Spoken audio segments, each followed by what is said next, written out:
Today we'll be talking about Nintendo, the new Zelda game. They're still upset over this game. Okay, so basically they're upset because Zelda is playable. Whoop de doo. Who cares? Okay, who cares? Okay, and they're claiming that Nintendo is going woke. Okay, and yes, Nintendo has gone, as much as I don't like to say this, more towards, but Nintendo is not a very political company. Nintendo has basically, unlike Square Enix and many other Japanese companies, has kind of kept that stuff to a minimum. There are probably bad actors who probably do sneak a few woke things in there, like certain characters in Xenoblade being, not having really a gender or something. But other than that, Nintendo's probably the cleanest of all of the major Japanese companies. Where you have literally Konami allowing Sweet Baby Inc. to develop their games. Yes, literally letting them in, which again is not a good idea because Sweet Baby Inc. is like letting a snake into your home. It's not a good idea. Or Capcom censoring old games just because they want to, you know, like why? And of course, Square Enix.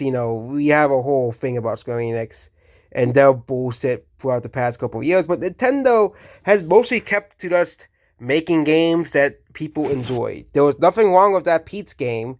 It was basically just how Nintendo wanted it, and basically how Nintendo has always portrayed the character. It'll be the same thing with the Zelda game. Nintendo has always portrayed Zelda basically the same, and they're just putting these characters for the first time in the actual main character, like driver's seat thing, and these people are really upset over this, okay? Calling Nintendo this evil woke company, calling Peach and Zelda Gold Boss games, okay? I bet if Metroid was made today, they would have called Samus a Gold Boss or whatever, because these people are just never happy. And they're saying that Nintendo goes for DEA and they misspelled Go. Yeah, you misspelled Go. That's pretty hilarious. Okay, and yeah, they were really upset over this one game. And same thing with Princess Peach Soul Time. Most of the complaints for Princess Peach Soul Time were the same thing. Princess Peach Soul Time has proved Nintendo's going woke. Princess Peach Soul Time has proved. No, that's not actual proof. Or the complaint about the Paper Mario translation, like that's.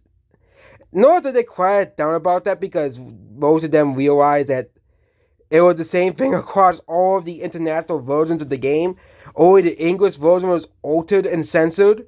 Which is pretty funny that Nintendo, they always talk that Nintendo's quote unquote censoring and changing things.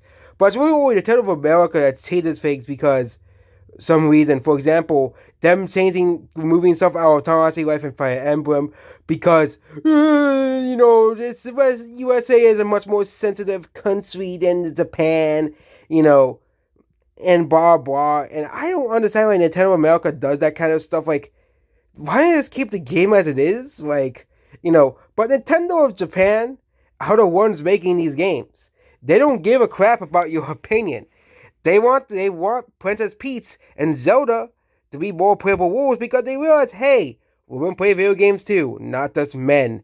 And they want to have more games for, you know, you know, and of course, Nintendo's goal is to appeal towards everybody, but I think the secret goal with this Zelda game and Princess Peach Soul Time is to make more women interested in Nintendo products, which is a win either way for Nintendo fans because, hey, there'll be more people who are familiar with Nintendo. There'll be no more Nintendo fans, as well. But yep, this Zelda game is still pissing off the same people over and over again. And I'm not, if Nintendo actually does go for Capcom, for Square Enix, and for Konami, of course, I will cover and criticize Nintendo for this because, Nintendo does not be doing what Konami is doing. Okay, what Konami is doing is that they're ruining old games and injecting them with this woke ideology that doesn't need to be there. Okay, you don't need to change an old product that was successful. Same thing with Dead Rising. You don't need to change Dead Rising. What ain't broke doesn't need to be fixed. Okay, same thing with Square Enix is changing characters in Final Fantasy 16, Teen and Final Fantasy 7 Rebirth. Not adding anything to the game. Oh, but we're good. We added more fluff to the characters. Certain areas so men don't get attracted to the characters enough. Yeah, that's Square Enix's agendas and plans there. Okay, Nintendo compared to these other big Japanese companies is very tame. Okay, Nintendo just continue to do what they do best is make games that are fun and quality.